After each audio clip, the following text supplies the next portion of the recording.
શરીર ફૂલી ગયું છે, ચરબી. બોલો કૃષ્ણ કનૈયા રાજા રણ છોડ કી.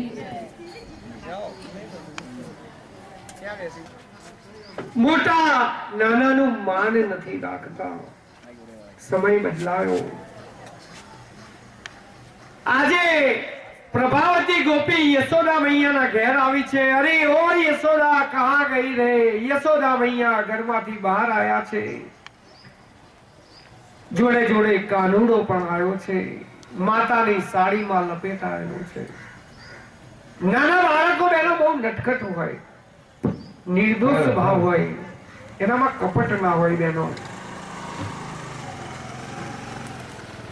प्रभावती गोपी कहे छे, हे यशोदा, आज तेरे कान्हा को मैंने रंगे हाथ पकड़ ली, पकड़ के मैं तेरे घर लेकर के आई हूं. यशोदा मैया प्रभावती गोपी में कहते, अरे प्रभावती, तेरा घूंघट हटा, पहले तू देख ये तेरा है कि मेरा है. प्रभावती गोपी ये પોતાનો ઘૂંઘટ હટાવતા પોતાના જ છોકરાનો કાન પકડેલો છે. પ્રભાવતી ગોપી મનમાં વિચાર કરે છે કે આવું ક્યારે બન્યું. મનમાં કહે છે, લે બહુ મોટી ફરિયાદ કરવા આવી હતી ને. પ્રભાવતી ગોપી આજે ભોઠી પડી છે બહેનો. પ્રભાવતી ગોપી નું મોં પડી ગયું છે. પોતાના ઘરે ગઈ છે. પોતાના ઘરે ગયા પછી કનૈયાએ નક્કી કર્યું છે કે આ પ્રભાવતી કનૈયો પ્રભાવતી ના ઘરમાં જઈ અને સંતાઈ ગયો છે બહેનો. રાત્રે પ્રભાવતી ગોપીનો ઘરવાળો અને પ્રભાવતી ગોપી સૂતા છે. પ્રભાવતીનો ચોટલો અને એના ઘરવાળાની દાઢી આજે કનૈયાએ બાંધી દીધી છે. કનૈયો નટકટ છે. કનૈયાએ એની લીલાઓ કરી છે બહેનો. કનૈયો આજે ચોટલો અને દાઢી બાંધી દે છે. બીજા દિવસની સવાર અને બીજા દિવસ એનો ઘરવાળો ઉઠે છે ત્યારે કહે છે કે અરે મારી દાઢી કોણ ખેંચે છે, અરે મારો ચોટલો કોણ ખેંચે છે. આ રીતે પ્રભાવતી અને એના ઘરવાળા વચ્ચે સંવાદ થાય છે. प्रभावती मनमा समझी जाए છે કે नक्की આ वो यशोदा का जो छोरा है उसका काम है. आज उसने उसकी नटखट दिखा दिया है. प्रभावती गोपी મનમાં ને મનમાં મુંજાઈ છે. બેનો કનૈયાની બહુ ફરિયાદો આવવા લાગી છે. હવે યશોદા મૈયા પોતે કંટાળ્યા છે કે આ કનૈયાની ફરિયાદ બહુ આવે છે. હવે શું કરું, શું કરું. યશોદા મૈયા ગણપતિ દાદાને માનતા રાખે છે પોતાની માં. બેનો આપણે ત્યાં પણ સમાજમાં ઘણા એવા તોફાની છોકરા હોય, આપણે પણ કંટાળીએ, આપણે પણ એમ કઈ ટિકટ હોય, પણ છોકરા બહેનો થોડા સમજણા થાય ને એટલે સુધરી જાય, સુધરી જતા હોય છે. અને ઘણીવાર સંગ એવો રંગ આપણા દીકરાઓને બહુ સાચવવા બહેનો. થોડા મોટા થાય 15 વર્ષના છોકરાઓને આપણે ધ્યાન રાખવી આપણી ફરજ બને છે. છોકરાઓ કોની જોડે ફરે છે? કોઈ વ્યસની છોકરા જોડે તો નથી ફરતા ને. ક્યાંક ગુટકા ખાતા શીખી જાય, સિગરેટ પીતા શીખી જાય. આપણા છોકરાઓનું આપણે ધ્યાન રાખવું જોઈએ બહેનો. કનૈયા માટે માનતા રાખવામાં આવે છે. કનૈયો મનમાં ને મનમાં વિચારે છે કે હવે મારી માં કંટાળી છે. કનૈયો હવે મનમાં વિચાર કરે છે કે હવે મારે સુધરવું જોઈએ. કનૈયો હવે સુધરવાનું નક્કી કરી લે છે. ગોપીઓ જ્યારે કપડા ધોવા જાય ત્યારે ગોપીઓને કનૈયો કપડા તારવી આપે. ગોપી એને એક લોંદો માખણ ખવડાવે. ગોપીનો જે ઘડો પાણીનો ભર્યો હોય એ ગોપીના માથા ઉપર ચડી આપે. ગોપી લોંદો માખણ ખવડાવે. ગોપીના નાના નાના બાળકોને કभी तुम तुम्हारा काम निपटा लो, मैं तुम्हारे बच्चे को मैं संभालता हूँ. નાના નાના બાળકોને કનૈયો રમાડે. પહેલા કનૈયો ચૂંટલી ખણીને ભાગી જાય, ગોપીઓના છોકરાઓને રડાવે. આજે કનૈયો હવે ડાયો ડમરો થઈ ગયો છે. કનૈયો હવે ગોપીઓના કામ કરે, તાર ઉપર નાખી દે, गोपियों काम करे। हे कान्हा थोड़ा सा नाच कर ले, मैं तेरे को माखन आपी। હવે બધાને પ્રેમ વધારે થયો છે બહેનો, કનૈયો બધાને બહુ ગમવા લાગ્યો છે। કનૈયો એકવાર એક સરોવર પાસે ગોપીઓ નગ્ન અવસ્થામાં નહાતી હોય છે। કનૈયો બધી ગોપીઓના વસ્ત્રો લઈ અને કદંબના ઝાડ ઉપર ચડી ગયો છે। ગોપીઓ હાથ લાંબા કરી કરીને વિલાપ કરે છે, હે કનૈયા હમારે વસ્ત્ર દે દો, હે કનૈયા હમારે વસ્ત્ર દે દો। કનૈયો કહે છે કે તમે સોગંદ ખાઓ કે હવે પછી નિર્વસ્ત્ર અમે નહીં નાહીએ।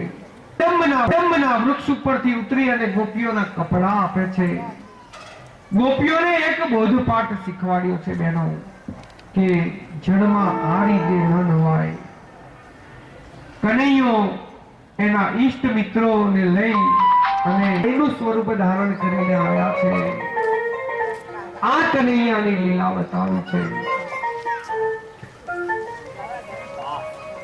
એક મધુમંગલ નામે કનૈયાનો મિત્ર છે।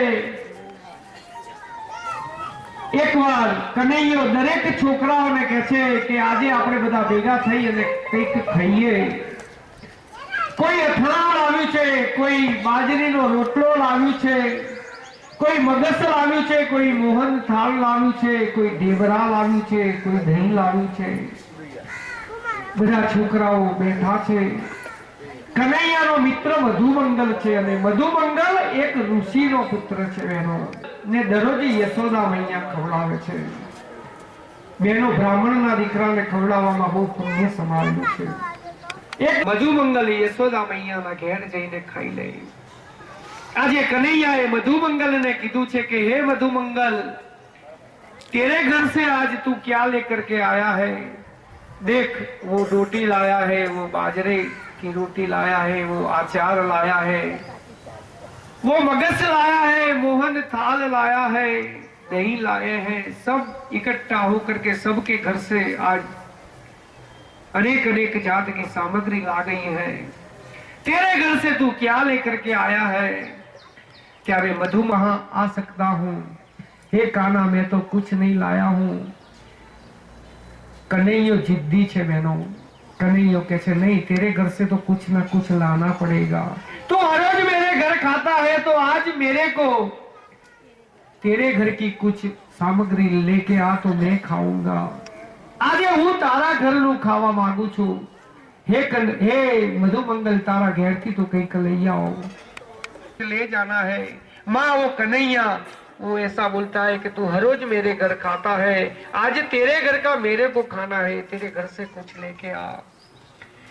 ऋषि पत्नी कहे छे, बेटा अमे तो कशु बनावता नहीं, अमे उपवास करीने दिवस काढ़ता है नहीं घर में। अरे माँ वो मेरे को बहुत डांटेगा, मेरे को कुछ ना कुछ दे दे। मधुमंगल एनी माँ ने बहु विनंती करे छे। माता आजूबाजू जुए छे। झूंपड़ीनी बहार एक काली માટલી છે બેનો। काली माता ये छाछ है, और ये छाछ जो है कन्हैया को तो बहुत अच्छी लगती है, ये छाछ ले जा। तो मधुमंगल कहते नहीं माँ, ऐसी खट्टी छाछ थोड़ी कन्हैया को दी जाती है। माँ कहते बेटा प्रेम थी ले जाइए ने तो कन्हैया ने બધું ગમે। મધુમંગલે ખાટી છાશની માટલી લીધી છે। જ્યાં બધા ઈષ્ટ મિત્રો બેઠા છે ત્યાં મધુમંગલ આવ્યો છે। મધુમંગલ कन्हैया ने कहे, हे कन्हैया, ये मैं लाया तो हूँ, लेकिन ये तेरे बस की चीज नहीं है। कन्हैयो उभो थयो छे। मधुमंगलना हाथमांथी માટલી છૂટવી લે છે। मधुमंगल कन्हैयाना हाथमांथी માટલી છૂટવી લે છે। मधुमंगल कहे, ये तो खट्टी छाछ है, न जाने कितने दिन पुरानी होगी। ये छाछ मैं पीऊंगा, ये छाछ मैं तेरे को नहीं दूंगा। मत डोळाय छे, ये छाछ कन्हैयो पीवे छे। मधुमंगलना होठ चाटे छे। बेनो आ मित्रता बताई छे।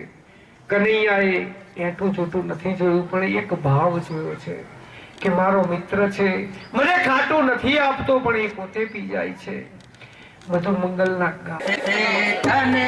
મારશે મને બાળ હત્યા લાગશે જળ કમળ છાડી જાને બાળા સ્વામી અમારો જાગશે જાગશે તને મારશે મને બાળ હત્યા લાગશે જળ કમળ છાડી જાને બાળા